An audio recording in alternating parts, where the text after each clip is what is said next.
I made a change to the thread carriage for my wrapping jigs, and I wanted to share a video with that and put it on the listing itself. That way people can see what's different. You will actually need one tool to put this together. You'll need a number 2 Phillips screwdriver. The reason that I made this change was in order to enable me to ship internationally, and I'll have a video coming out about international shipping probably next week. I've also got a video from Marco that he's done for me, and I will put that up next week. And I will have the wrapping jigs available to purchase again starting today, although I will not be shipping any out until Monday. Today is actually October the 25th of 2024. I know somebody could be watching this video later on. So on Monday, I will be able to ship those out. Today is Friday the 25th.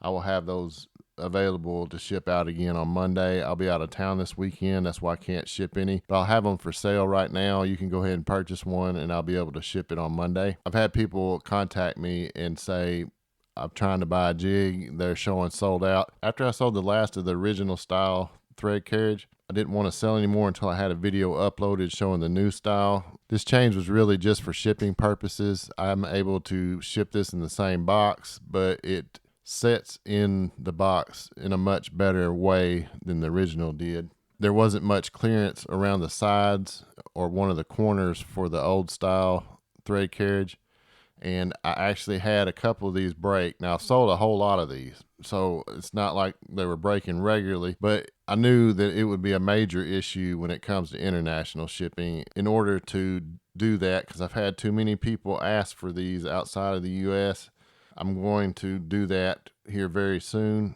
but I needed to come up with a way to ship this thread carriage in the same box, make sure that it can make an international shipping trip without any issues, because things get handled pretty rough when you start looking at international shipping, depending on where it's going. But even in the United States, if I send something to New York City, it's going to be handled differently than a package that's going to a small community in a smaller area. Things get handled differently, and it's just because of the volume. Things get thrown around a lot more, stacked on top of each other a lot more. I understand that, and it really hasn't been that much of an issue. I've had a few of these, and I always ship out a replacement part when something like that happens. Really, the design, it was just too tight of a squeeze. I needed to come up with a different way of shipping these. What this one does is it changes the center of gravity where most of the mass is and puts it on the bottom of the box. And I realize they can get turned upside down and stuff, but either way, it's still in a much better location than just hanging out in the air. The center of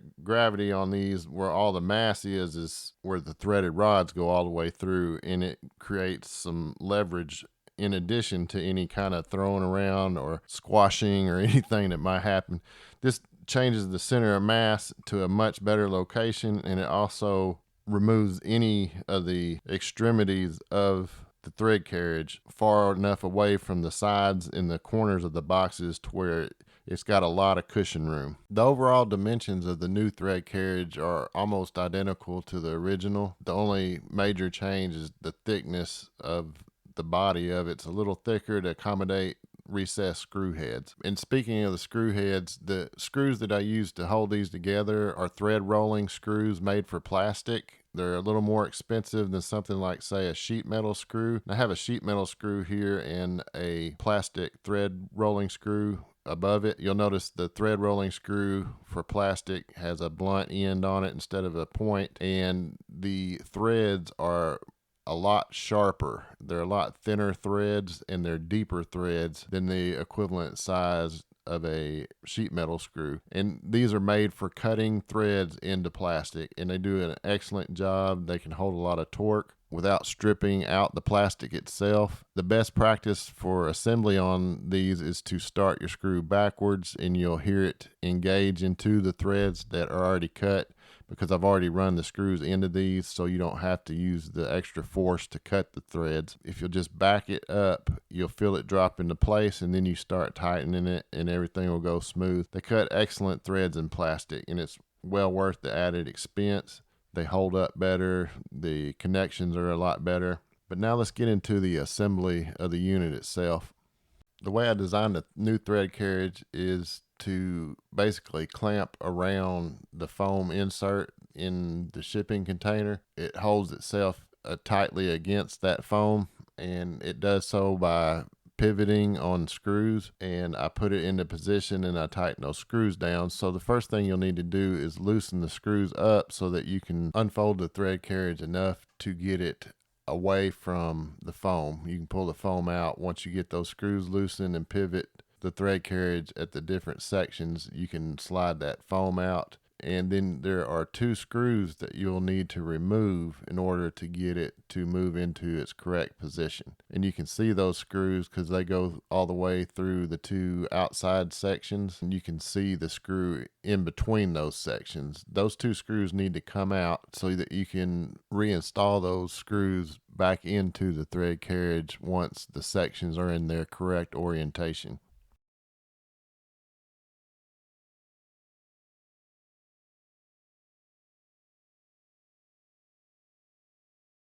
Once again, you'll want to turn those screws counterclockwise initially just to get them to engage correctly into the threads that are pre-cut into the plastic. That way you don't cross thread the original threads. You'll feel the screw drop into place once that happens and it's engaged into the original threads correctly.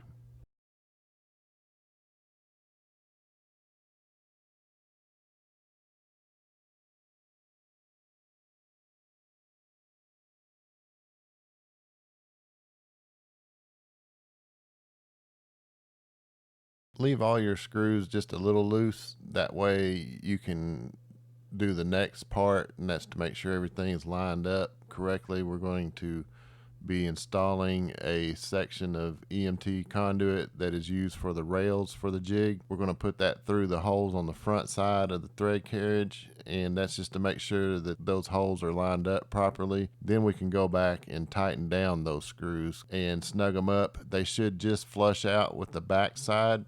The tip of the screw should flush out with the back side of the thread carriage. It shouldn't be sticking out or anything. If it is, you've over torqued it. You shouldn't be able to do that too easily. It'd take a lot of force in order to do that. Once you see that those threads are flush with the other side of the thread carriage, you're good.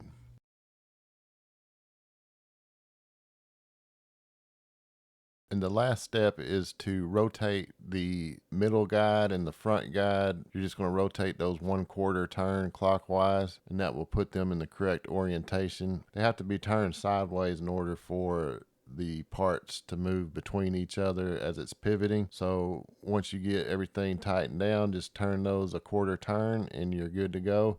And you can start using your thread carriage. And here I'm just showing that these screws are flush with the back side of the thread carriage. Again, you don't want those protruding. They just need to be flushed out with that, and you're tightened up. It's ready to use. So hopefully that's simple enough. There's a little bit of minor assembly, but I think it's fairly uncomplicated, and I think it's fairly easy to figure out. And this is going to make a huge difference for shipping reasons. Again, that's the only reason I'm doing this. The other ones worked fine. There's not really much difference between the two other than this one pivots in order to kind of fold up and wrap itself tightly against the shipping styrofoam, and it really changes the whole way that it's packaged, and it's going to be a lot better. So international shipping is coming up. I'll have a video on that soon, a video from Marco coming up, and that will be out next week as well. The jigs are listed back on my store again, so you can start purchasing those.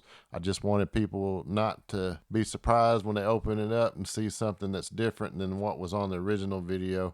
This should explain it, and hobby everybody will see this that orders it. Anytime you might have any questions, you can always email me, thefishinghobby@gmail.com. It's all one word, thefishinghobby@gmail.com. Email me, and I'll be glad to talk you through anything, or if you have any questions about anything, I'm always happy to help if I'm able to. So anytime y'all have questions, just contact me through emails, the best way to do it, or drop a comment on one of my videos. I see most of those, I think. Try to go back and check, make sure I haven't missed any from time to time, but some get by occasionally, and I try to get to most of those, but you can for sure contact me at my email anytime you need to get a hold of me.